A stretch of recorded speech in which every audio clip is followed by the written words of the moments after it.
UP TET primary या junior, आप किसी भी एग्ज़ाम की तैयारी कर रहे हो, सीडीपी आपका आता है 30 अंक का। तो आज हम लोग इस वीडियो में 30 अंक के सीडीपी को पढ़ेंगे। 30 क्वेश्चंस आपको मिलेंगे और ये पेपर प्रीवियस का पेपर है, ठीक है। पहला क्वेश्चन देखिएगा, बुनियादी स्तर पर मातृभाषा में शिक्षा देना बेहतर है क्योंकि यह, देखिए, बच्चों में आत्मविश्वास का विकास करेगा, अधिगम को सरल बनाएगा, बौद्धिक विकास में सहायक होगा, प्राकृतिक वातावरण में बच्चों को सीखने में सहायता करेगा। तो बताओ, मातृभूमि में शिक्षा देना क्यों बेहतर है? इसलिए बेहतर है क्योंकि ये प्राकृतिक वातावरण में बच्चों को सीखने में मदद करेगा। अगला क्वेश्चन देखिएगा,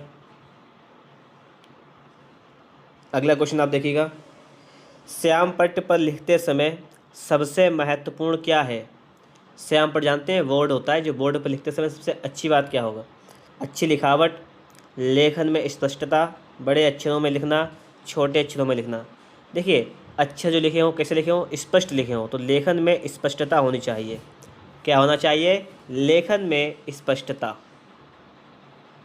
अगला क्वेश्चन देखिएगा आप लोग, आपकी कक्षा में एक छात्र देर से आता है तो आप क्या करेंगे? बताइएगा। आप टीचर हैं, टीचर बनने जा रहे हैं, तो क्या करेंगे? उसके अभिभावकों को सूचित करेंगे, उसे दंड देंगे, कारण जानने की चेष्टा करेंगे, उस पर कोई ध्यान नहीं देंगे। तो क्या करेंगे आप ये कारण जानने की चेष्टा करेंगे। क्वेश्चन नंबर 4 देखिएगा, विद्यालय में विद्यार्थियों को कैसे अभिप्रेरित करना उचित है? चुने गए अध्ययन द्वारा, प्रासंगिक अध्ययन द्वारा, गहन अध्ययन द्वारा, शाश्वत अधिगम द्वारा। तो कैसे अभिप्रेरित करना चाहिए? प्रासंगिक अध्ययन द्वारा।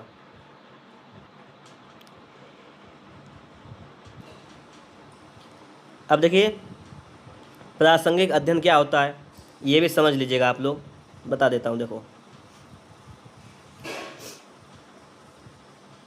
प्रासंगिक अध्ययन का तात्पर्य ऐसे अध्ययन अधिगम से है जो बच्चों के जीवन से संबंधित हो और उनके भविष्य में उपयोगी हो। समझ गए? उसे कहते हैं प्रासंगिक अध्ययन। क्वेश्चन नंबर 5 देखिएगा आप लोग। क्वेश्चन नंबर 5 है कि शिक्षा का उद्देश्य होना चाहिए। शिक्षा का क्या उद्देश्य होना चाहिए? विद्यार्थियों में व्यावसायिक कुशलता का विकास करना या सामाजिक जागरूकता का विकास करना, विद्यार्थियों को परीक्षा के लिए तैयार करना, व्यवहारिक जीवन के लिए विद्यार्थियों को तैयार करना। तो ये हो जाएगा व्यवहारिक जीवन के लिए विद्यार्थियों को तैयार करना। ऑप्शन नंबर डी जो हो जाएगा वो आपका राइट आंसर हो जाएगा यहाँ पर।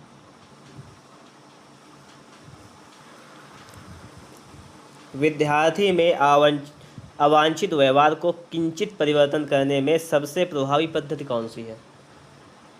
सबसे प्रभावी पद्धति कौन सी है? विद्यार्थी को दंड देना। देखिए, विद्यार्थी को दंड तो आप नहीं दे सकते किसी कीमत पर। इस ऑप्शन को देखें तो हटा दो उसको। मतलब विद्यार्थियों को आपको नुकसान नहीं पहुंचाना है, पहली बात तो यह हुई। अभिभावकों को ध्यान में इसे लाना, अवांछित व्यवहार के कारणों को ढूंढना एवं उपचार का प्रबंधन करना। तो बस यही हो जाएगा आपका ऑप्शन नंबर सी। पढ़ने से ही पता लगता है, आंसर यही है। अगला देखिएगा 7 नंबर, आपको शिक्षक दिवस पर कुछ विद्यार्थियों ने एक बधाई पत्र भेजा है, आप क्या करेंगे? आप कुछ नहीं करेंगे, उन्हें धन्यवाद देंगे, उन्हें पैसे की बर्बादी नहीं करने के लिए बोलेंगे, उन्हें बदले में शुभकामनाएं देंगे। तो आप क्या करेंगे? आप उन्हें धन्यवाद देंगे, थैंक यू बोलेंगे। ये हो जाएगा आपका राइट आंसर। आगे देखिएगा, जब एक विद्यार्थी असफल होता है तो समझा जाता है कि पद्धति असफल है, शिक्षक असफल है, पाठ्यक्रम असफल है, यह व्यक्तिगत असफलता है। तो क्या समझा जाएगा? तो ये उसकी व्यक्तिगत असफलता है, ठीक है। इसमें टीचर का कोई दोष नहीं है। आगे देखिए,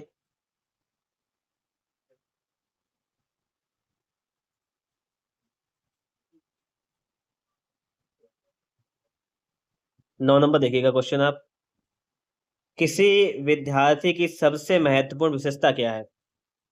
विद्यार्थी जो है उसे कैसा होना चाहिए, आप बताओ। आज्ञाकारी होना चाहिए। ठीक है, बातों को मानने वाला होना चाहिए। आप लोग देखो, अगला क्वेश्चन है। आप किसी कक्षा में पाठ पढ़ाते हैं और एक विद्यार्थी विषय से असंबद्ध एक प्रश्न पूछता है, तो आप क्या करेंगे? मतलब सिलेबस से बाहर का, मतलब उस विषय से संबंधित प्रश्न नहीं पूछता है, तो क्या करेंगे आप? उसे असंबद्ध प्रश्न पूछने की अनुमति देंगे, उसे असंबद्ध प्रश्न पूछने की अनुमति नहीं देंगे, उसे गैर अनुशासित समझकर दंडित करेंगे। देखिए, दंडित तो करने नहीं है, कक्षा के बाद प्रश्न का उत्तर देंगे। तो आप ये करेंगे कि अगर उस विषय का प्रश्न नहीं है तो क्लास के बाद प्रश्न का आंसर दे देंगे। ऑप्शन नंबर डी हो जाएगा आपका राइट आंसर। क्वेश्चन नंबर 11 देखिएगा।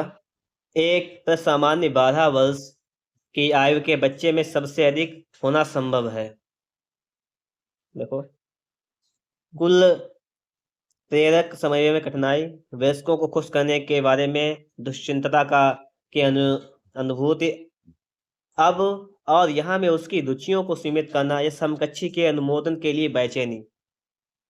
ठीक है, तो देखिए 12 वर्ष की आयु के बच्चे में सबसे अधिक क्या होना संभव है? समकक्षी के अनुमोदन के लिए बेचैनी। अब देखिएगा,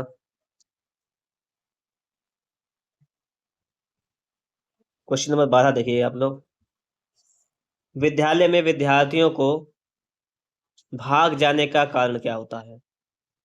विद्यालय से जो विद्यार्थी भाग जाते हैं उसका कारण क्या होता है? कक्षा शिक्षण में रुचि का अभाव, विद्यार्थियों में अध्ययन में रुचि का अभाव, विद्यार्थियों को दंड नहीं देना, समस्या के प्रति शिक्षकों की निर्दयी अभिव्यक्ति। बताओ हिसाब लगाकर क्या कारण होता है?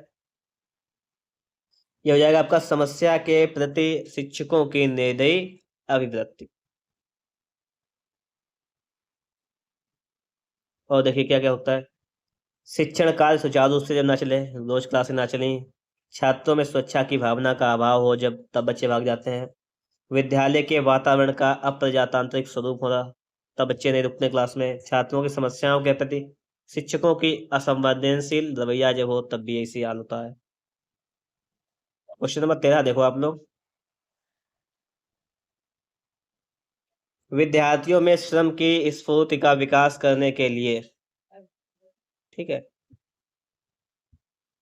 शिक्षक अपने ही श्रम में प्रवृत्ति दिखाएगा। शिक्षक श्रम के महत्व पर व्याख्यान करेगा। समय समय पर विद्यार्थियों को श्रम करने का अवसर देना पड़ेगा। श्रम की स्फूर्ति का विकास कैसे करने के लिए क्या करना पड़ेगा? समय समय पर विद्यार्थियों को श्रम करने का अवसर देना पड़ेगा। ये राइट हो जाएगा।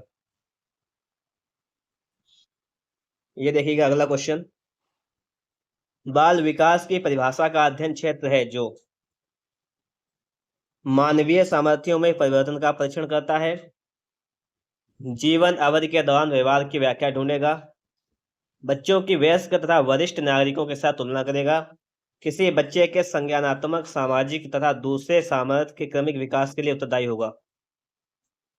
तो क्या हो जाएगा कि बाल विकास की परिभाषा क्या, अध्ययन क्षेत्र क्या है कि किसी बच्चे के संज्ञानात्मक, सामाजिक और दूसरे सामर्थ्य के क्रमिक विकास के लिए उत्तरदायी होगा। ये हो जाएगा आपका राइट आंसर क्षेत्र। ठीक है, अगला देखिएगा।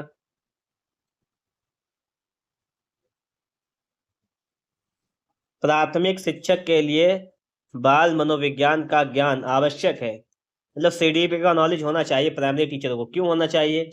यह बच्चों को अनुशासित बनाने में सहायता करता है, परीक्षा में परिणाम में उन्नति होती। देखिए, आपको बच्चों में डर का भाव पैदा नहीं करना है, अनुशासन के लिए भी नहीं, प्राइमरी में नहीं, सिखाना है, समझाना है, तो ये भी नहीं होगा। परीक्षा की बात तो छोड़िए अभी। और देखिए ऑप्शन, ये तो दोनों नहीं हो सकते। तीसरा पॉइंट क्या कह रहा है? यह बच्चों को अभिप्रेरित करने के लिए सुविधाजनक तरीका बन जाता है, अभिप्रेरित नहीं। यह बच्चों के व्यवहार को समझने, हाँ ये कि व्यवहार को समझने में शिक्षक की सहायता करता है, तो ये व्यवहार को समझना होता है। ठीक है, बाल विकास में। ये हो जाएगा आपका डी वाला राइट आंसर। अगला देखिएगा। मानवीय मूल्यों जो प्रकृति में सार्वत्रिक हैं के विकास का क्या अर्थ है? मानवीय मूल्यों का मतारोपण, अंगीकरण, अनुकरण, अभिव्यक्ति। हो जाएगा अंगीकरण। अब इसकी व्याख्या देखते हैं। देखो, राधा मुकुंद मुखर्जी ने लिखा है, मूल्य समाज द्वारा मान्यता प्राप्त इच्छाएं एवं लक्ष्य हैं जिनका अंतरीकरण सीखने या सामाजिक करण की प्रक्रिया के माध्यम से होता है और जो बाद में व्यक्तिनिष्ठ मान तथा अभिलाषाएं बन जाती हैं। ठीक है।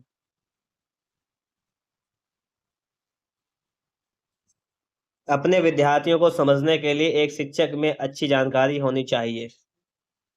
अच्छी जानकारी होनी चाहिए, कौन कौन सी? बाल मनोविज्ञान की जानकारी होना चाहिए, बिल्कुल सही बात है। बच्चों को समझने की प्रवृत्ति होनी चाहिए। विषय वस्तु के प्रति विद्यार्थियों के मत मतलब जानना चाहिए कि जो अध्यापक पढ़ा रहा है बच्चों को समझ में आ रहा है या नहीं, बच्चों का क्या मत है इसके लिए। तो लगभग यहाँ पे सारी चीजों की आवश्यकता होती है। ठीक है, सभी यहाँ पर राइट आंसर हो जाएगा।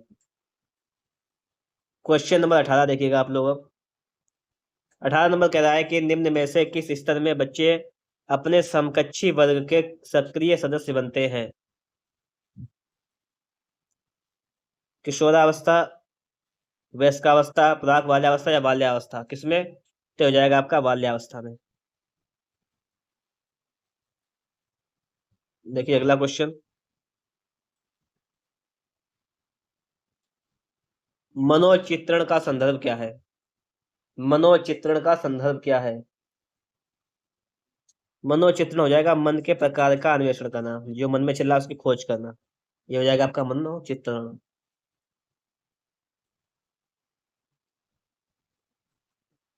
क्वेश्चन नंबर 20 देखिएगा आप लोग। प्रभावशाली होने का संकेत निम्न में से क्या नहीं है? विचारों में सृजनात्मकता, दूसरों के साथ लड़ना, देखिए लड़ना, अभिव्यक्ति में अनूठापन या कौतूहल। क्या नहीं आपसे पूछा गया है। ठीक है, तो क्या नहीं है? दूसरों के साथ लड़ना, ये प्रभावशाली बच्चों का ये गुण नहीं है, दूसरों में लड़ना। तो ये वाला नहीं होगा, यानी यही आपका राइट आंसर हो जाएगा। बाकी विचारों में सृजनात्मकता, क्रिएटिविटी होनी चाहिए, अभिव्यक्ति में अनूठापन, कौतूहल मतलब क्या हो जाएगा, उत्सुकता होनी चाहिए, ये तो हो जाएगा। ठीक है,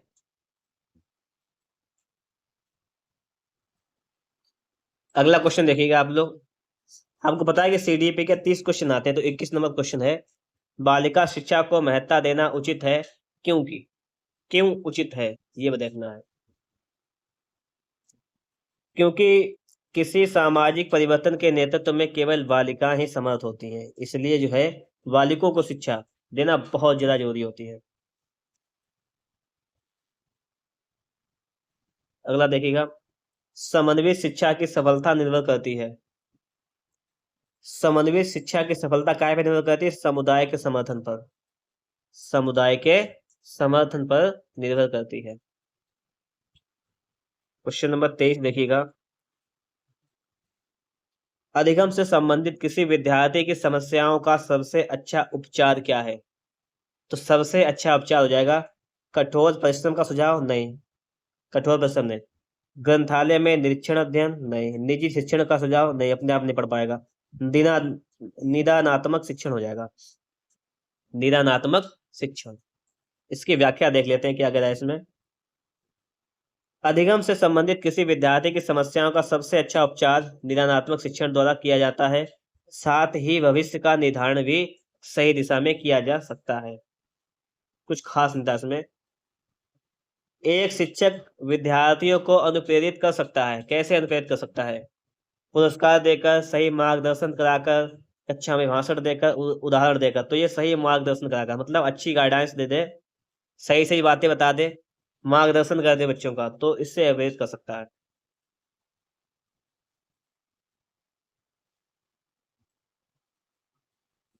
अगला क्वेश्चन देखिएगा, यदि कोई विद्यार्थी आपका सम्मान नहीं करता है तो आप क्या करेंगे?